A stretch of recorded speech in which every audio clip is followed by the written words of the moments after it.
Pilibhit Samajwadi party के कद्दावर नेता पूर्व मंत्री हेमराज वर्मा से आज हमारे संवाददाता ने गोदावरी स्टेट स्थित उनके कार्यालय पर मुलाकात कर खास बातचीत की।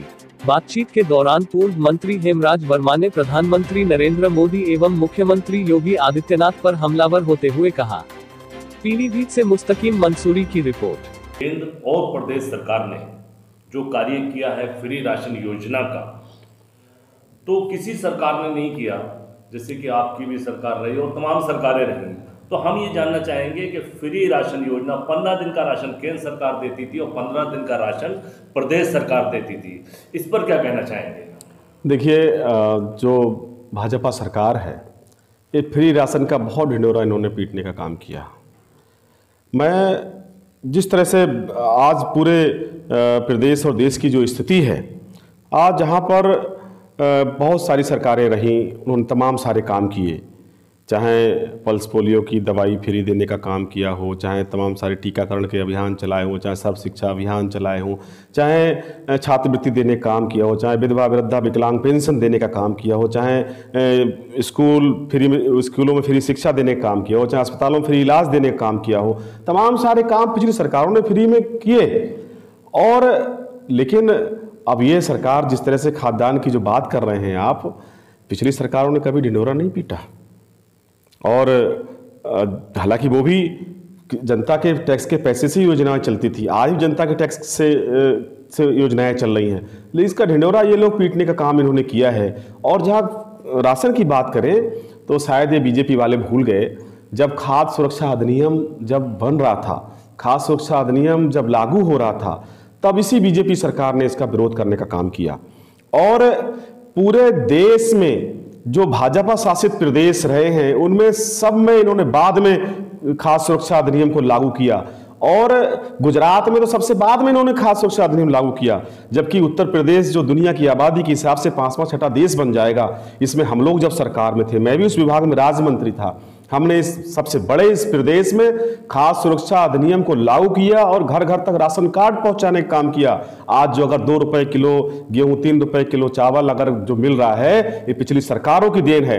और अगर इन्होंने उस 2 रुपए 3 रुपए किलो चावल, जो कि हर यूनिट पर 5 किलो मिलता है, जो करीब 12 रुपए का बनता है, अगर इन्होंने उस 12 रुपए के राशन को फ्री करने की बात अगर इन्होंने 2-4 महीने के लिए अगर कर दी, उसके बदले में इन्होंने चीनी बंद कर दी, मिट्टी का तेल बंद कर दिया, इन्होंने तमाम सारी सुविधाएं बंद कर दी। और महंगी आपका गैस और महंगा राशन, तब महंगी दाल, तमाम सारी चीज़ों पर इन्होंने हजारों रुपए वसूल लिए। और ये अगर 12 रुपए का ढिंढोरा पीटते हैं तो इन्हें कम से कम अपने गिरेबान में झांकना चाहिए। आज हमारा प्रदेश और हमारा देश आज महंगाई की गर्त में पहुंच चुका है और इसके जिम्मेदार यही हैं। ये लोग तो कोरोना काल में लोगों को ऑक्सीजन नहीं दे पाए, दवाइयां नहीं दे पाए, बेड नहीं दे पाए और वेंटिलेटर नहीं दे पाए, यहां तक कि मरने के बाद लोगों को उनकी गिनती नहीं करा पाए। उनका हिंदुओं का तो अंतिम संस्कार हिंदू रीति रिवाज से नहीं कर पाए, उन्हें कफन नहीं दे पाए, उन्हें लकड़ियां नहीं दे पाए। तमाम सारे हिंदुओं की लाशों को जेसीबी से गड्ढे खोदकर दफनाने का काम इन्होंने किया और हजारों लाशों को नदियों में बहाने का काम किया, जहां उन लाशों को कुत्तों ने नोच नोच कर खाया और जानवरों ने नोच नोच कर खाया। इसको हमने भी देखा, आपने भी, तमाम सारे लोगों ने इस चीज को देखा। तो ये सिर्फ ढोंग करने वाले लोग हैं, झूठ बोलने वाले लोग हैं। दूसरी सरकारों की, दूसरों की योजनाओं को अपना नाम देने का काम इन्होंने किया है और इसमें इस देश में सिर्फ बेचने के अलावा इन्होंने कुछ नहीं किया। आज जिस तरह से चाहे आज योगी जी अगर बोलते हैं कि अब्बा जान बोलने वाले राशन चट कर जाते थे, मैं योगी जी से जानना चाहूँगा कि वो बताएं कि इस देश के अगर आपके लखनऊ का अगर एयरपोर्ट बेच दिया गया तो वो पूछे योगी जी से, क्या तुम्हारे अब्बा जान का बनाया हुआ था ये? क्या ये तमाम सारी संपत्तियां देश की बेची जा रही क्या इनके अब्बा जान की बनाई हुई हैं?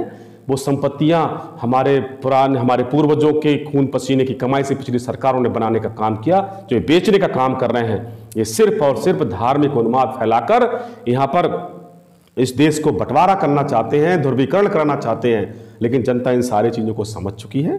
और अभी हाल ही में आप देखें कि केदारनाथ धाम में क्या हुआ। हिंदुओं के पवित्र जो धाम है, 4 धाम, जिसकी यात्रा करने लोग जाते हैं, और हम लोगों ने अपनी सरकार में धामों की यात्रा कराने के लिए सरकारी पैसे से बुजुर्गों को, लोगों को, आम नागरिकों को भेजने का काम माननीय अखिलेश यादव जी ने किया।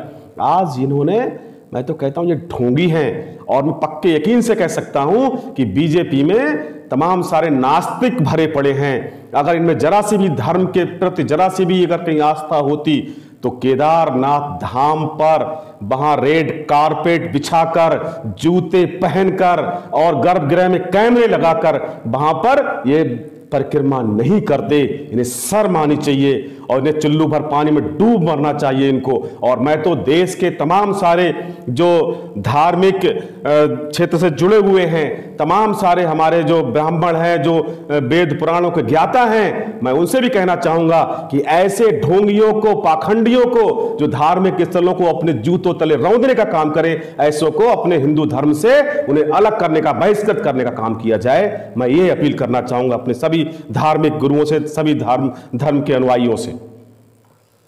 वर्मा जी, त्रिपुरा के जो हालात चल रहे हैं, इस पर तमाम सियासी पार्टियां खामोश हैं, इस पर क्या कहना चाहेंगे?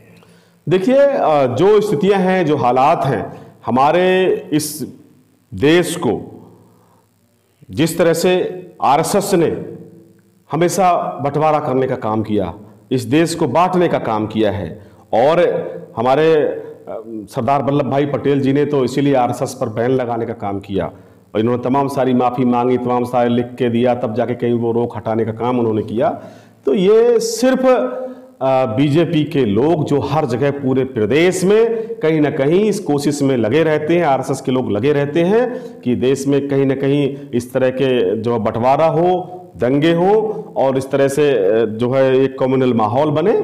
लेकिन इन्हें उन बेरोजगार जो आज आत्महत्या करने को मजबूर हैं, जहां लोगों को शिक्षा नहीं मिल पा रही, स्वास्थ्य की सेवाएं बेहतर नहीं मिल पा रही हैं, तमाम सारी महिलाओं के साथ उनके चीरहरण हो रहे हैं, तमाम सारे बलात्कार की घटनाएं आज जो है निरंतर बढ़ती जा रही हैं, तो इन सारी जो देश के अंदर की जो समस्याएं हैं, उन समस्याओं से इनका कोई लेना देना नहीं है। ये सिर्फ और सिर्फ बंटवारे के आधार पर एक कम्युनल माहौल बनाकर इस देश की सत्ता हथियाना चाहते हैं। लेकिन कहीं न कहीं आने वाले समय में इस देश की जनता और प्रदेश की जनता जरूर इन चीज़ों को जवाब देगी।